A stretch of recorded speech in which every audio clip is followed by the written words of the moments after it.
So good morning all. हम आगे बढ़ाते हैं, इस चैप्टर को ख़त्म करने की कोशिश करेंगे जिसका नाम है पंक्चुएशन मार्क्स। आज हमने जिन मार्क्स को देखना है उनमें semicolon, colon, apostrophe, question mark, exclamation mark और इलिप्सिस शामिल हैं। तो हम एक एक करके सबको देखते हैं बच्चों। अगर इस चैप्टर में से कुछ ऐसी चीज़ बचती है जो आपको क्लियर नहीं हुई है, कोई कॉन्सेप्ट अनक्लियर रहता है, तो आप उसको लेके अपनी क्वेरीज रख सकते हैं। चैप्टर पूरा होने के बाद आज हमने ये चैप्टर पूरा कर देना है। तो सेमी कोलोन पृष्ठ संख्या 130 है, नोट से मैं पढ़ रहा हूँ। 130 ये अगर गिनती के हिसाब से आप कैलकुलेट करोगे तो ये गिनती या पृष्ठ संख्या गलत है। 130 पृष्ठ इस पूरे सेट पे नोट्स के नहीं है, लेकिन मैं आपको बता दूं इस पे यही लिखा हुआ है। और ये चतुर्थ पाठ के अभ्यास में से पंक्चुएशन मार्क्स का चैप्टर हम कर रहे हैं बच्चों। सबसे पहली चीज़ जो आज हम कर रहे हैं वो है सेमी कोलोन। सेमी कोलोन का प्रयोग बच्चों किया जाता है कोमा को रिप्लेस करने के लिए। जब ऐसा कोई वाक्य हो, ध्यान से समझिए, जब ऐसा कोई वाक्य हो जो काफ़ी बड़ा है और जिसमें बार बार कोमास आते हैं, राइट, वहां पर बहुधा इसका प्रयोग किया जाता है। हालांकि छोटे वाक्य में भी कोमा की जगह हम इसका प्रयोग कर सकते हैं, परंतु जब हम एक एक ही प्रकार के पार्ट्स ऑफ स्पीच एक दूसरे के साथ रखते हैं तो हम कोमा का प्रयोग करते हैं। परंतु हम सेमीकोलन का प्रयोग कहाँ करते हैं? विशेषकर जब क्लॉजेज एक दूसरे से अलग करनी हो, या फिर एक ही तरह के पार्ट्स ऑफ स्पीच आए हों, उनको हमने कोमा से अलग कर दिया हो और दूसरी प्रकार के पार्ट्स ऑफ स्पीच शुरू होने हों, तो दोनों क्लॉजेज के बीच में या दोनों सेंटेंसेस के बीच में हम कोलोन का प्रयोग करते हैं। उसके बाद फिर से हम जो सेम पार्ट्स ऑफ स्पीच होते हैं उनके बीच में कॉमास का प्रयोग करना शुरू कर देते हैं। इसमें जो एग्जाम्पल दिए गए हैं देखिएगा। पहला एग्जाम्पल है the manager admires his aptitude. इसके बाद सेमी कोलोन दिया है बच्चों, बट हेट्स हिज बिहेवियर। प्रबंधक उनके गुणों की तारीफ करते हैं किंतु उनके व्यवहार से घृणा करते हैं। अब दोनों क्लॉजेज के बीच में सेमी कोलोन दिया है। सेमी कोलोन कहते हैं ऊपर एक डॉट और नीचे कोमा, उसको हम सेमी कोलोन कहते हैं। कोलोन पूरा होता है ऊपर नीचे दोनों जगह डॉट्स। दूसरा एग्जांपल देखिए, द हाउस। इनफैक्ट मैं एक चीज बता दूं आपको चलने से पहले कि जहां सेमी कोलोन दिया है वहां कोमा भी दिया जा सकता था, लेकिन कोमे को हमने रिप्लेस कर दिया है सेमी कोलोन के दोबारा। तो मतलब इसका मुख्य कार्य होता ही यही है कि यह कोमा की जगह पर आता है। दूसरा एग्जांपल है the house contained 3 bedrooms, 1 drawing room, 1 study room. देखिए यहाँ तक क्या है, एक ही तरह की चीजें आ रही हैं, ड्राइंग रूम, स्टडी रूम, सबको हमने कॉमा से अलग अलग कर दिया है। इसके बाद सेमीकोलन लगाया, 1 kitchen, 2 washrooms, 1 chest of drawers, 3 chairs, the dining room, 8 chairs, 1 big dining table. तो इसके बाद फिर से एक जैसे पार्ट्स ऑफ स्पीच शुरू हो गए तो हमने उनको कोमा से अलग कर दिया, लेकिन दोनों क्लॉजेज के बीच में हमने क्या किया, सेमीकोलन लगा दिया। तो ये सेमीकोलन था। मोटे तौर पे आप ये समझिए, जब तक कि आपका हाथ इस पे साफ नहीं हो जाता, इसका प्रयोग हम करते हैं कोमा की जगह पर। कोमा को हम हटा देते हैं और सेमीकोलन का प्रयोग करते हैं। इसके बाद नेक्स्ट कोलोन पे आइएगा। A colon is used to join examples and enumeration. देखिए, जब हम गिनती की बात करते हैं, राइट, या फिर एग्जांपल्स की बात करते हैं, तो हम वहां पर किसका प्रयोग करते हैं? कोलोन का प्रयोग करते हैं। आप ध्यान से देखिएगा, यहाँ पर इनफैक्ट जैसे हमने डैश में देखा था, वो सारी चीज़ों को एक ही टर्म में या एक ही क्लॉज में इकट्ठा कर देते हैं, जो अदरवाइज़ बिखरी पड़ी होती हैं। वही कार्य कोलोन करते हैं। कोलोन इनफैक्ट एक्सप्लेन करने का काम भी करते हैं, ठीक है? The various parts of speech are कह के हमने क्या लगा दिया बच्चों? कोलोन लगा दिया। Noun, pronoun, adjective, adverb, preposition, conjunction etcetera और इन सब के बीच में कॉमा लगा दिया। लेकिन इन सबको इकट्ठा किस में किया गया है? इस क्लॉज़ में the various parts of speech are, ये हमने लिखा है। आगे चीज़ें बिखरा दी हैं। डैश में और कोलोन में एक मोटा फ़र्क बच्चे ये है कि डैश को हम अ, ल वहाँ लगाते हैं जहाँ एक बिखरी हुई क्लॉज़ पूरी हो जाती है। वहाँ डैश लगाते हैं, उसके बाद सारी चीज़ों को इकट्ठा करने वाली एक क्लॉज़ देते हैं। इसमें ये फ़र्क है, कोलोन में पहले हम क्लॉज़ रखते हैं, फिर कोलोन लगाते हैं, फिर जितनी बिखरी हुई चीज़ें हैं उनको इकट्ठा रखते हैं।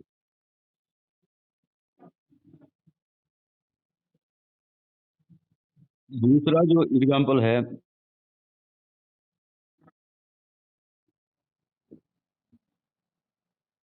आवाज़ें आ रही हैं जी, आप अपना माइक ऑफ करिए। जी लाला, माइक ऑफ करें। आवाज़ें आ रही हैं, डिस्टर्बेंस।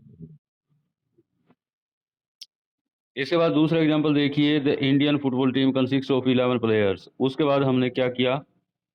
कोलोन लगा दिया। पहले हमने एक बात की, कोलोन लगा दिया, अब हम उस चीज़ को बिखरा देंगे, जिसको हमने इकट्ठा किया है किस क्लॉज़ में? इसमें the Indian football team consists of 11 players. अब इनको बिखराएँगे तो क्या बनेगा? Sachit, Jayant, Garvit, Dushyant, Arnav, Tarun, Parv, Diego, Siddharth, John and Ali. इस प्रकार से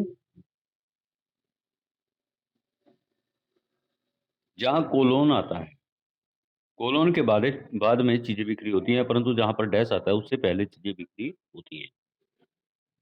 हमने 2 चिन्ह किए हैं बच्चों, एक तो सेमीकोलोन किया है जिसका प्रयोग हम कॉमा की जगह पर करते हैं।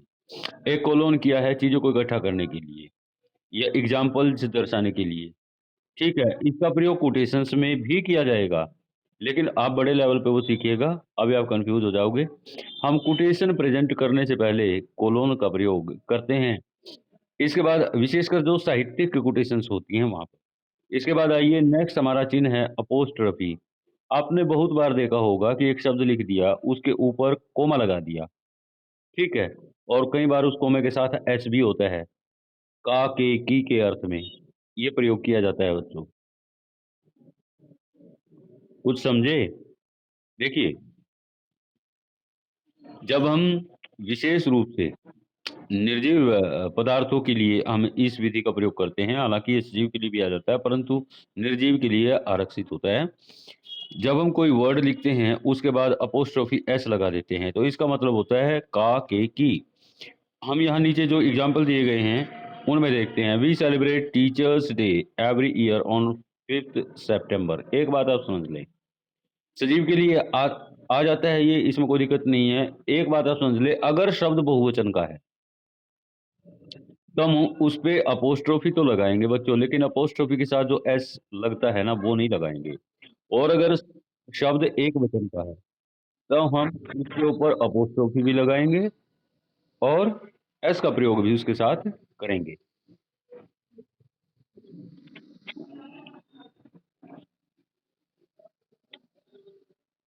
कुछ आवाज़ें आ रही हैं, डिस्टर्ब कर रही हैं, कोई बात नहीं। चलिए, नेक्स्ट एग्ज़ाम्पल देखिए, चिल्ड्रन्स डे। हमने चिल्ड्रन लिखा है, अब ये बहुवचन का वर्ड है। अब थोड़ा-सा ये एक अपवाद है, इसको आप समझो। एक तो होता है बहुवचन बनाना एस या ईएस लगाकर, एक होता है बहुवचन बनाना कोई नया शब्द ही टोटल बन जाए। तो ये चाइल्ड का जो चिल्ड्रन है ना, हम चाइल्ड का एस नहीं लगाते, चाइल्ड्स नहीं करते, चिल्ड्रन करते हैं। तो एक नया शब्द हो गया, यहाँ पे पहले भी जारी रहेगी। अगर बहुवचन भी है शब्द लेकिन उसको एस या ईएस लगा के नहीं बनाया गया है, तो हम अपोस्ट्रोफी के साथ एस भी प्रयोग करते हैं। Children's day is celebrated on 14 नवंबर।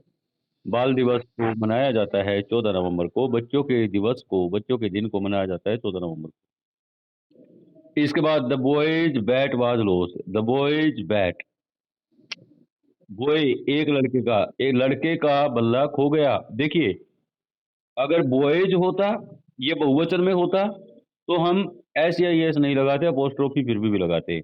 बच्चे का बल्ला खो गया है, बैट ऑफ वन बॉय। आगे दिया भी गया कि एक बच्चे का बल्ला। इसके बाद बॉयज बैट्स वर लॉस्ट, लड़कों के बल्ले खो गए थे, यहाँ पे बहुवचन में आ गया बच्चों। इसको आप ध्यान से देखें, बॉयज अपने आप में बहुवचन का एक शब्द है, तो हमने इसके ऊपर अपोस्ट्रोफी तो लगाया है, लेकिन एस नहीं लगाया बाद में, यानी कि लड़कों का केकी के अर्थ में अधिकार दिखाने के लिए, पोजेशन दिखाने के लिए हम अपोस्ट्रोफी और कई बार इसके साथ एस का प्रयोग करते हैं। उसके बाद however nowadays there is trend to drop the apostrophe in plural noun। जब हम बहुवचन संज्ञाओं की बात करते हैं तो एक ट्रेंड आजकल चलने लगा है कि हम अपोस्ट्रोफी नहीं लगाते हैं, ठीक है, सीधा एस लगा देते हैं। देखिए, वुमेन विमेन, विमेन को विमेंज कर दिया, अपोस्ट्रोफी नहीं लगाया, लेकिन अर्थ इसका वही जाएगा। Women university is in Delhi, महिलाओं का विश्वविद्यालय दिल्ली में है, यहाँ पर हमने ड्रॉप कर दिया, पर ये ग्रामेटिकली कोई बहुत वैलिड पॉइंट नहीं है बच्चों। मैं आपको रिकमेंड करूंगा कि आप ऊपर वाले पॉइंट के साथ चलें, चाहे आप बहुवचन के साथ चाहे एक वचन के साथ अपोस्ट्रोफी का प्रयोग कर रहे हो, करना आपको जरूर चाहिए जब हम काकेजी के लिए पोजेशन के लिए कोई वाक्य रखते हैं। इसके बाद it is also use to write words in a constricted form. देखिए, जब हम शब्दों को लिखते हैं छोटा करके, यस प्लीज, छोटा करके, अगर हमने पूरे शब्द को हटाना है बच्चों तो हम कोमा का प्रयोग करते हैं, ये दिखाने के लिए कि यहाँ से पूरा कोई शब्द गायब कर दिया गया है। लेकिन अगर किसी शब्द में से एक अक्षर को हटाया जाए तो हम अपोस्ट्रोफी का प्रयोग करते हैं। मैं फिर दोहरा रहा हूँ, ये प्रयोग महत्वपूर्ण है, इसको आप ध्यान से सुनिए। अगर हमने पूरे शब्द को किसी जगह से हटाना है तो हम उसकी जगह कोमा लगा देते हैं, छोड़ देते हैं।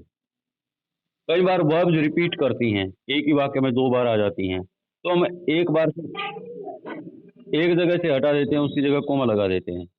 लेकिन अगर हमने किसी शब्द में से एक ही अक्षर को हटाना हो तो हम किसका प्रयोग करते हैं?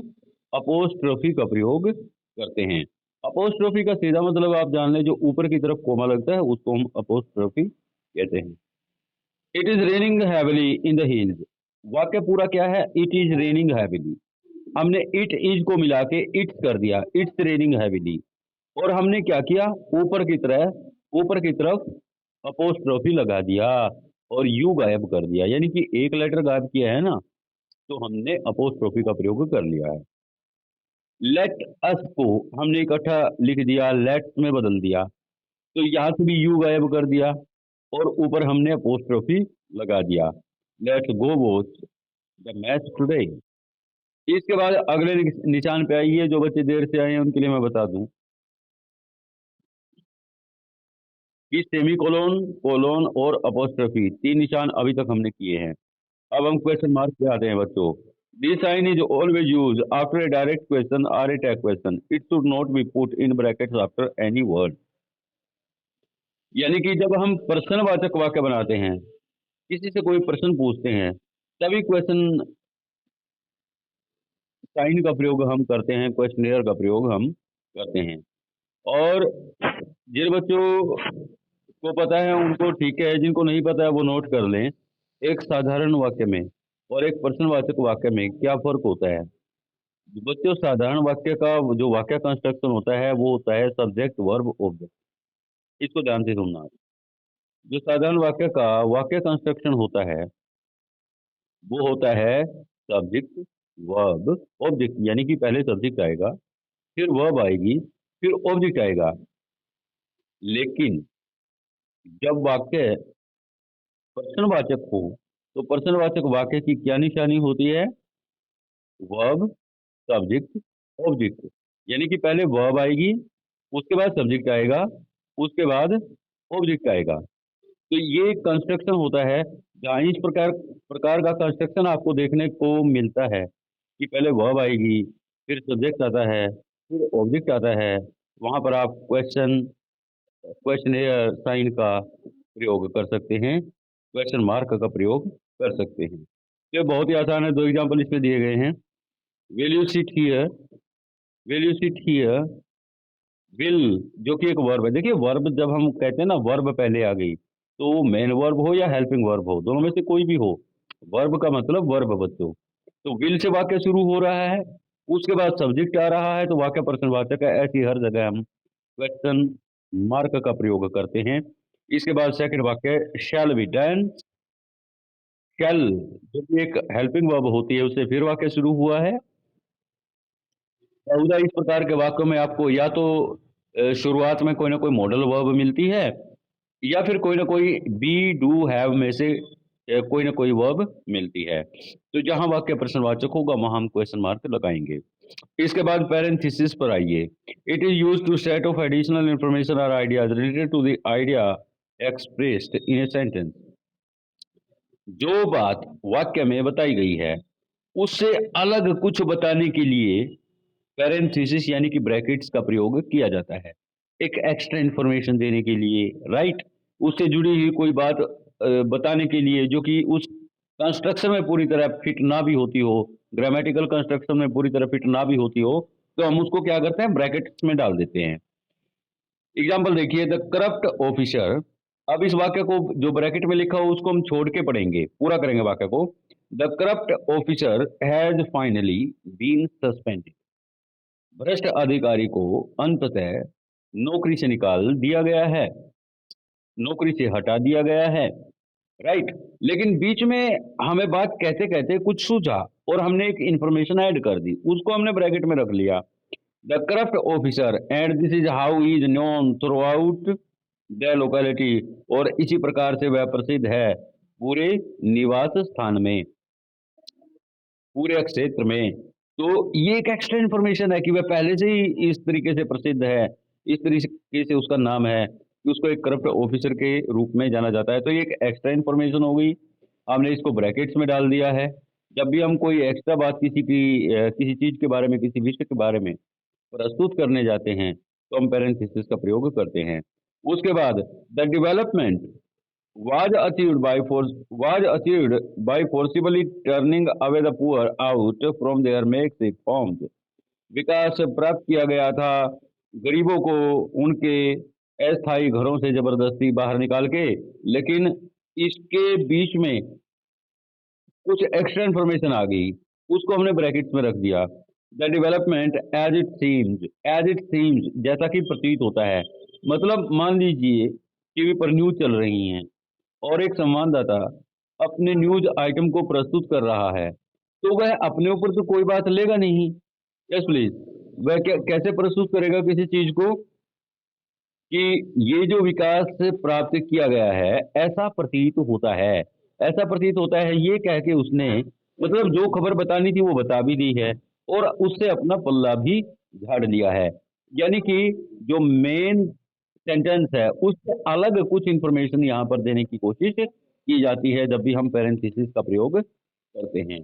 तो अभी तक हमने 4 मार्क देखे हैं बच्चों। सेमीकोलोन जिसका प्रयोग कोमा की जगह पर किया जाता है, कोलोन जो कि उदाहरण आदि प्रस्तुत करने के लिए प्रयोग किया जाता है। इसके बाद अपोस्ट्रोफी जो कि जिसके सिंगुलर और प्लूरल के अलग अलग नियम हैं, आप समझ गए होंगे अभी तक कि अपोस्ट्रोफी का प्रयोग का के की के रूप में किया जाता है और क्वेश्चन मार्क का प्रयोग वहां किया जाता है जहां सेंटेंस कंस्ट्रक्शन कोई क्वेश्चन क्रिएट करता हो, ये या इसके अनुकूल हो कि कोई प्रश्न पैदा होता है, प्रश्न बनता है वहां व्याकरण के आधार पर। सीधे शब्दों में कहें, किसी प्रश्न के लिए, प्रश्नवाचक वाक्य के लिए प्रश्नवाचक निशान का प्रयोग किया जाता है। इसके बाद हमने पेरेंथेसिस को देखा है जब हमने एक्स्ट्रा कोई इंफॉर्मेशन देनी है, ठीक है, तो वहां पर किसी वाक्य में हम पेरेंथेसिस का प्रयोग करते हैं। इसके बाद बच्चों exclamation mark. The exclamation mark जहां कोई सडन इमोशन आदि, एक साथ हम घबरा जाएं, एक साथ हम बहुत जोश में आ जाएं, एक साथ हम उत्साहित हो जाएं, एक साथ हम डर जाएं, यस प्लीज। तो जो सडन इमोशन होती हैं, सडन इमोशन को रिप्रेजेंट करने के लिए हम साइन ऑफ एक्सक्लामेशन का प्रयोग यानी कि एक्सक्लामेशन मार्क का प्रयोग करते हैं। हरा, वी वन द मैच। अरे वाह, हमने मैच जीत लिया, राइट। ये खुशी की बात हो गई ना, एकदम से खुशी, अरे भाई कमाल हो गया, हमने मैच जीत लिया। Be careful, careful, be careful, सावधान रहना। यानी कि जैसे हम किसी को डरा रहे हों, भावनाओं से इसका संबंध होता है। What A pleasant surprise! अरे! कितनी कितनी आश्चर्यजनक और खुशी की बात है। ठीक है? यानी कि एक साथ आश्चर्य और खुशी दोनों हुए हैं। Sudden abrupt rise of emotion हुआ है।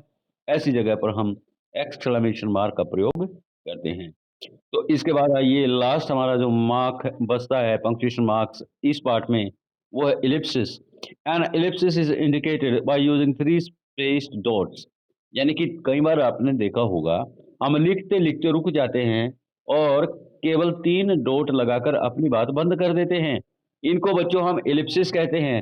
It is used to indicate the missing part of a quotation.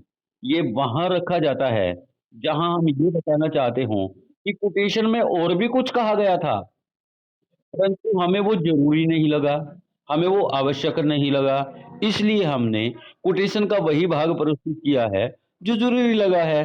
The general road सेनापति दहाड़ा, उसके बाद 3 डॉट आए हैं बच्चों, यानी कि हमने कुछ शब्दों को यहाँ से डिलीट कर दिया है। We shall not give up, हम हार नहीं मानेंगे, मतलब उसने उसका क्रश दे दिया हमने, जो क्रंच दे दिया, जिस्ट दे दिया, जो बचा था, जो सबसे महत्वपूर्ण बात थी ना, वो हमने यहाँ पर रख दी। जनरल ने कहा क्या था कि हम समर्पण नहीं करेंगे, राइट? इसके अलावा उन्होंने और भी बहुत कुछ कहा होगा, परंतु वह इतना महत्वपूर्ण था नहीं। महत्वपूर्ण नहीं था तो हमने उसको हटा दिया, उसी जगह पर 3 डॉट लगा दिए जिनको हम एलिप्सिस कहते हैं। दूसरा एग्ज़ाम्पल देखिए the captain encouraged the team. कप्तान ने अपने दल का उत्साहवर्धन किया। उसके बाद एलिप्सिस का प्रयोग हुआ बच्चों एंड देयरफॉर और इसलिए they fought till the end, उन्होंने आखिर तक लड़ाई लड़ी। मतलब कुछ शब्द ऐसे रहे होंगे जो हमें नहीं लगता कि महत्वपूर्ण थे हमारे टीम के हिसाब से। हम कहना ये चाहते हैं कि उस टीम ने अंत तक जुझारूपन का प्रदर्शन किया और ये बात इन शब्दों में पर्याप्त ढंग से पता चल जाती है। तो बाकी जो शब्द थे वो अनावश्यक थे, हमने उनका त्याग कर दिया है, हमने उनको छोड़ दिया है। अब बताइए किसी को कुछ पूछना है तो पूछिए?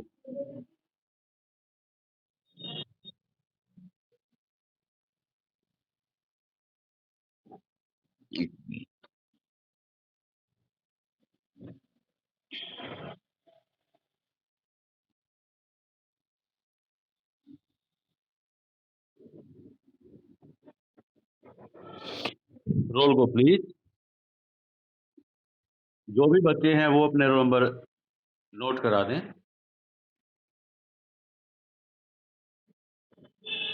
रेनू, आपका रोल नंबर कितना है?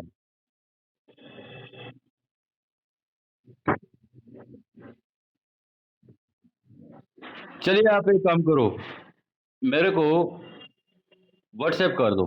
रोल नंबर जो भी बच्चे हैं मेरे को व्हाट्सएप कर दो। Thank you very much. Thank you.